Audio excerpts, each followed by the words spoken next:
pagi teman-teman dari SMP 2 Parangkupito. Terima kasih atas waktu dan kesempatannya. Izinkan saya dan teman-teman saya untuk memberikan sedikit edukasi mengenai tingkatan etika bermedia sosial untuk kepada masyarakat Jepang dan pentingnya money management sejak dini. Kenapa ini kita angkat untuk diberikan kepada teman-teman semuanya? Karena dalam pengaturan keuangan dan bermedia sosial itu menurut kita harus sejak dini ataupun sedari kecil kita harus sedikit paham mengenai dari pengaturan keuangan dan bermedia sosial, karena teman-teman semuanya pasti sudah mempunyai sosial media dan takutnya adanya kesalahpahaman dari teman-teman semuanya dalam menggunakan tutur kata bahasa dalam bermedia sosial. Makanya di sini dari kami ingin sedikit memberikan edukasi mengenai hal itu. Sebelumnya perkenalkan, nama saya Gilang. Saya dari jurusan akuntansi. Terus ada satu lagi dari Kak Maul.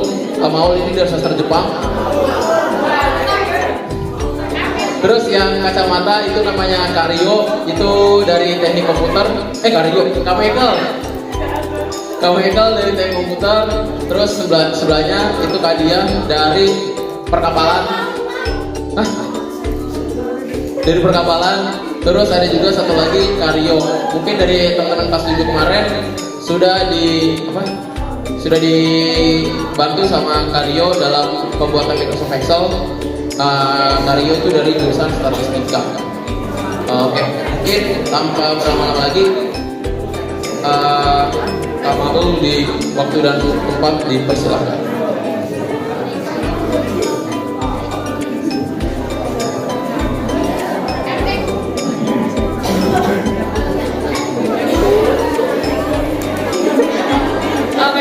Terima kasih Kak Gilang atas waktunya, dan juga teman-teman SMP 2 Parangkupito atas kesempatan waktunya juga, dan kepada Bapak Ibu Guru juga terima kasih. Sebelumnya selamat pagi semua. Kalau dalam bahasa Jepang selamat pagi itu ohayo gozaimasu. Jadi nanti saat aku bilang ohayo gozaimasu, teman-teman semua jawab dengan ohayo gozaimasu gitu ya. Oke, siap ya? Ohayo gozaimasu. Oke, mantap. Tadi udah dikenalin sama Kak Gilang ya. Nama aku Maul ya, nama panjangnya Maulida Khadijah. Aku dari jurusan Bahasa dan Kebudayaan Jepang Universitas Diponegoro. Apalagi ya? Ya mungkin cukup sekian dan terima kasih. Oke, next. Jadi pada kesempatan kali ini aku akan sharing sama teman-teman SMP 2 Parangkupito mengenai peningkatan etika bermedia sosial bertumbuh pada masyarakat Jepang gitu. Nah, jadi nanti teman-teman akan tahu bagaimana sih orang Jepang itu bersosial media gitu ya. Jadi edukasi ini itu dilatar belakangi oleh survei yang dilakukan oleh perusahaan Microsoft. Tahu ya perusahaan Microsoft? Nah, melalui DCI, digital apa ya? Aku lupa. Nah, digital apa gitu deh. Itu mengatakan bahwa tingkat keberadaban masyarakat Indonesia itu sangat rendah. Nah, di sini tingkat keberadabannya itu yang dimaksud itu adalah tingkat keberadaban dalam bersosial media atau dalam dunia maya seperti itu. Nah, sepengetahuan kita ya, masyarakat Indonesia itu sangat menjunjung tinggi keramah-tamahan dan kesopanannya. Namun saat berselancar di media sosial, itu kita akan sedikit mengabaikan norma-norma yang ada di masyarakat kita gitu ya. Mungkin ada yang membuli, terus apalagi menghujat gitu ya. Nah, itu salah satunya. Kalau kita tidak mawas diri dalam berinteraksi secara sosial, kita akan mungkin dapat sanksi sosial. Tapi berbeda dengan kalau di sosial media, karena di sosial media kita bisa menggunakan akun palsu dan orang lain kan nggak tahu siapa yang pakai akun palsu tersebut. Dan jadi kalau pakai akun palsu nanti kemudian hari bisa dihapus gitu. Jadi apa ya, nggak ada orang yang tahu, dan nanti kalau pakai sosial media, pakai akun palsu, kita juga di dalam interaksi secara sosial kita itu tidak mendapatkan sanksi sosial seperti itu.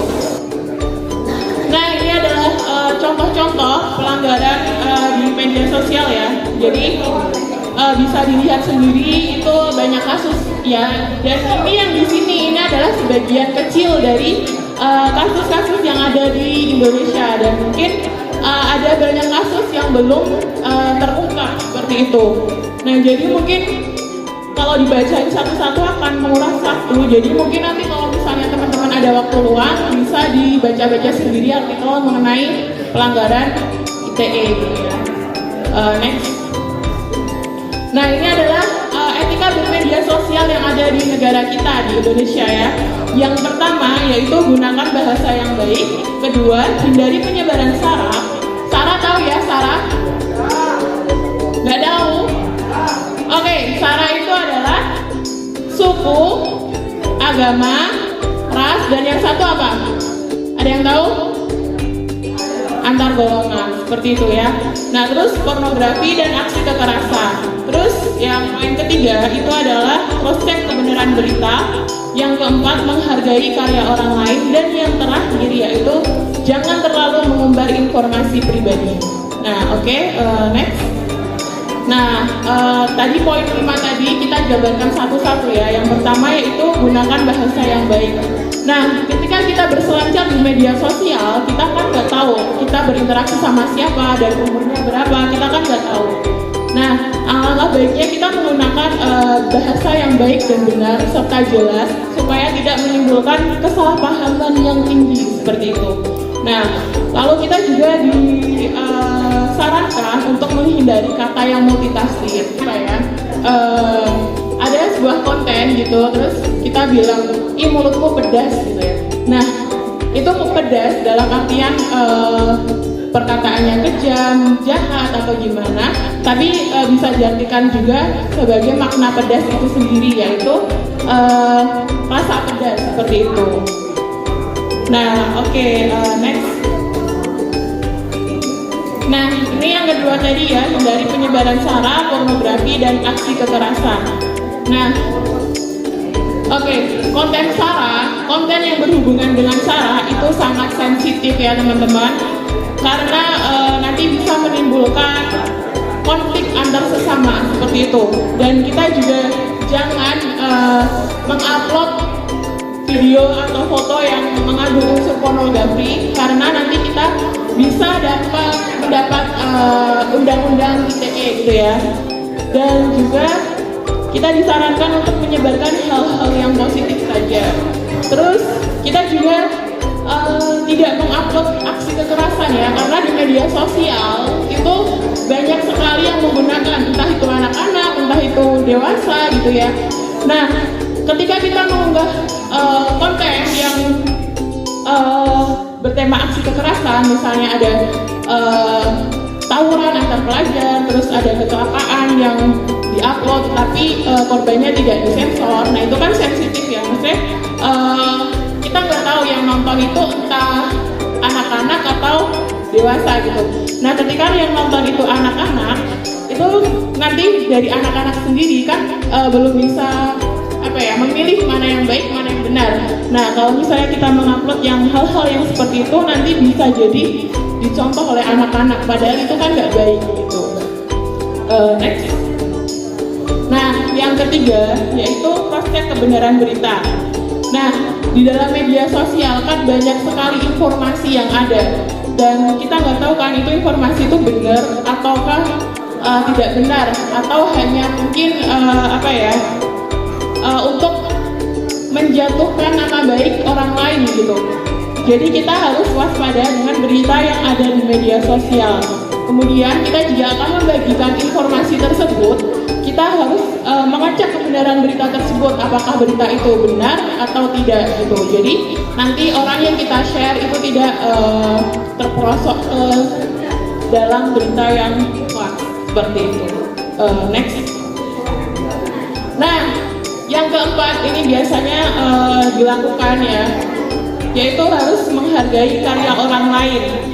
Nah, itu ada contoh ya di situ. Misalnya kita mau mendownload video TikTok, terus ada apa sih watermark gitu ya? Tahu ya watermark?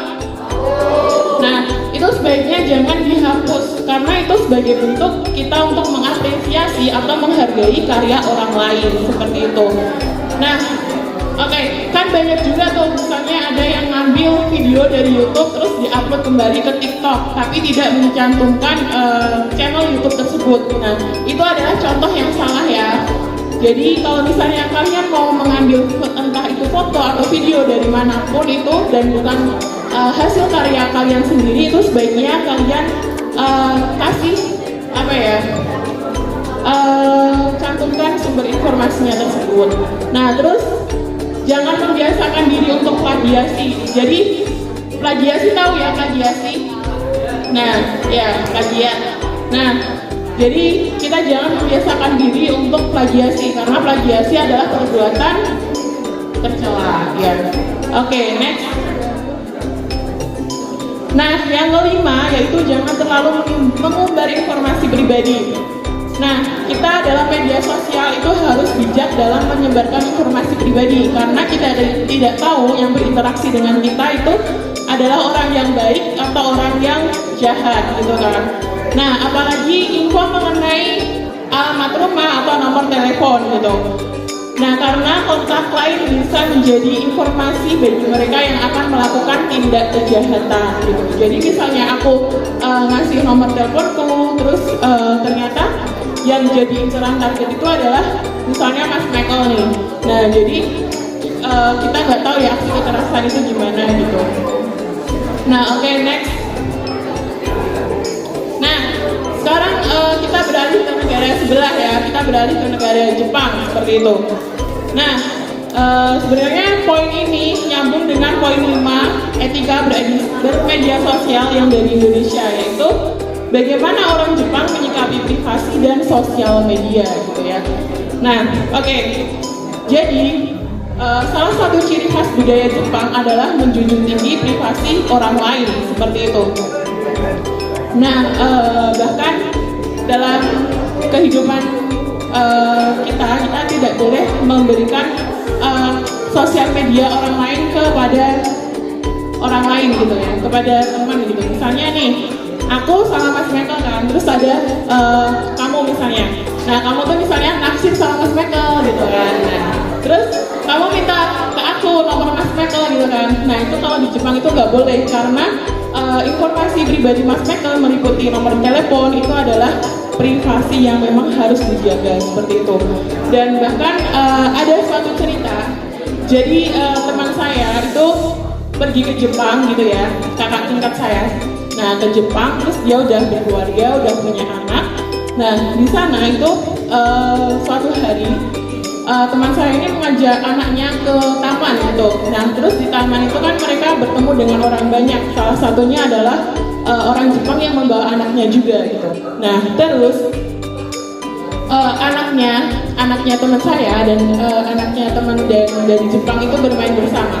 Nah, menit demi menit berlalu, jam demi jam berlalu, tapi mereka tidak menyebutkan namanya. Nah, ketika teman saya ini tanya, siapa namamu gitu ya, namanya gitu.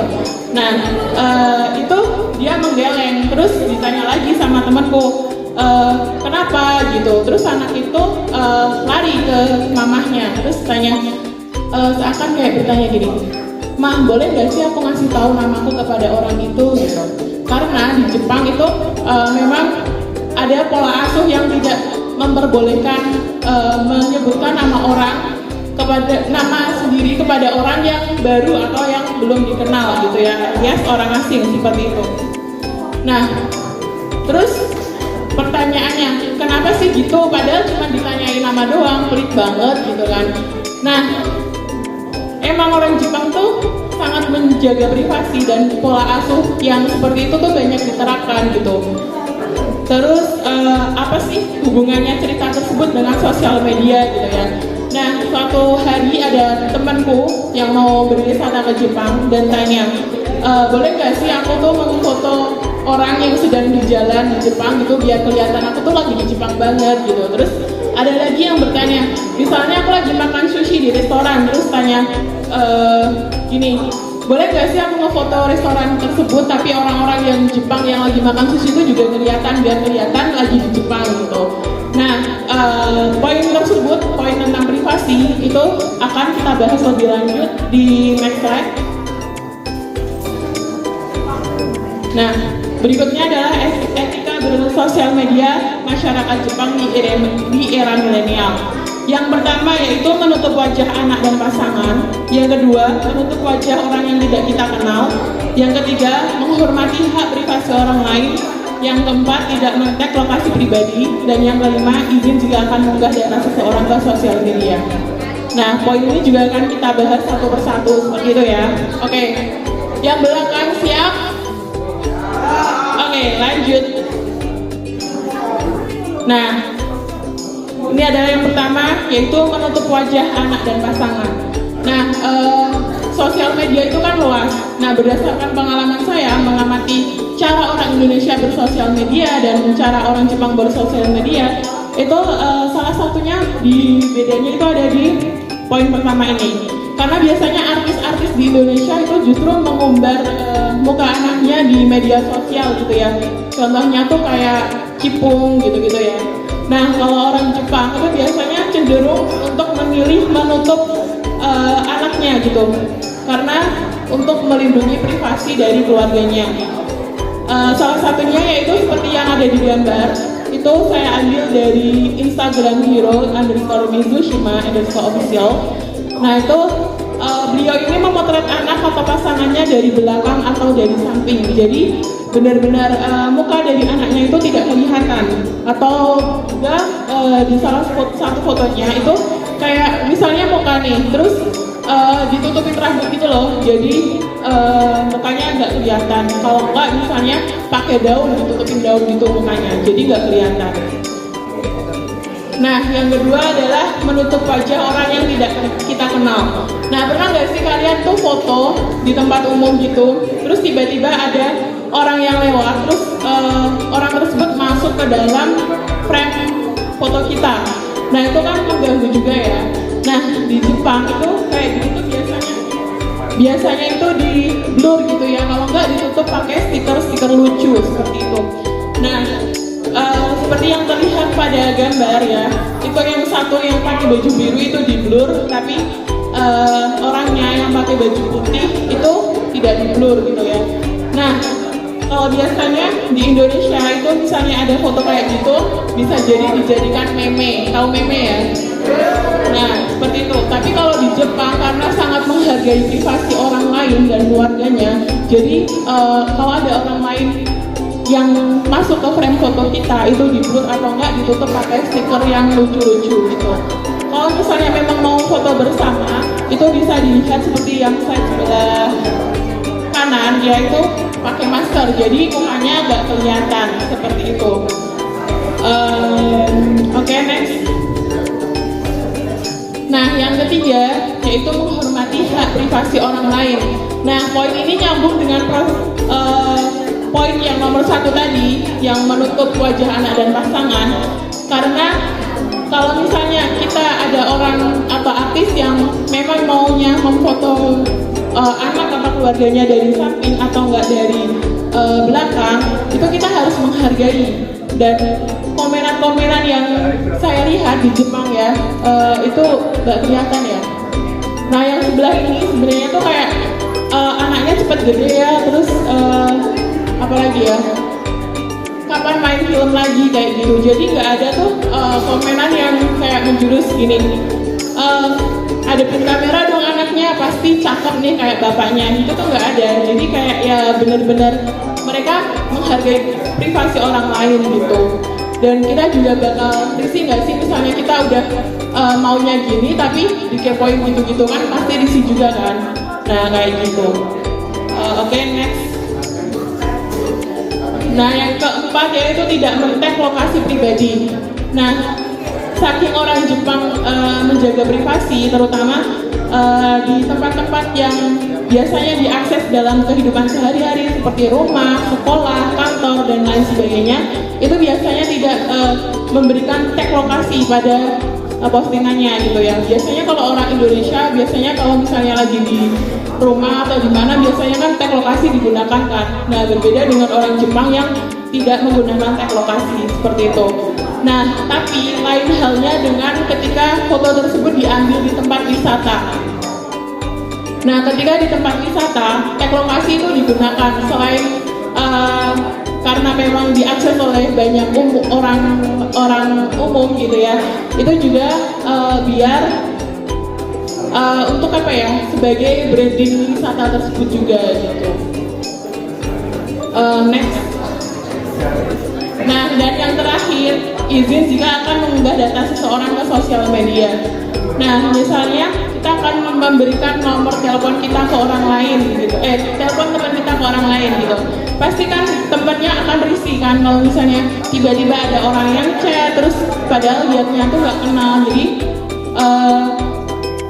kalau misalnya mau memberikan nomor telepon atau apapun yang mencakup informasi pribadi orang lain, itu sebaiknya izin. Dan saya rasa dalam semua agama itu tidak mengajarkan untuk tidak izin jika mengambil barang hak orang lain, kan gitu. Nah, dan biasanya kalau misalnya ada di lokasi-lokasi orang asing gitu, seperti di wisata, itu biasanya ada tulisan seperti ini. Jadi orang Jepang saking menjaga privasinya, itu di tempat asing biasanya dikasih marka seperti itu untuk tidak mengambil foto maupun video. Oke, next. Nah, dan yang ini adalah poin terakhir ya. Oke, bagaimana orang Jepang mencegah penyebaran hoax. Nah, oke, next. Nah, ini adalah poin-poinnya, ada 5 poin. Oke, mungkin gantian yang ngomong ya, yang belakang ada yang mau bacain nggak? Oke, kenalan dulu dong, namanya siapa?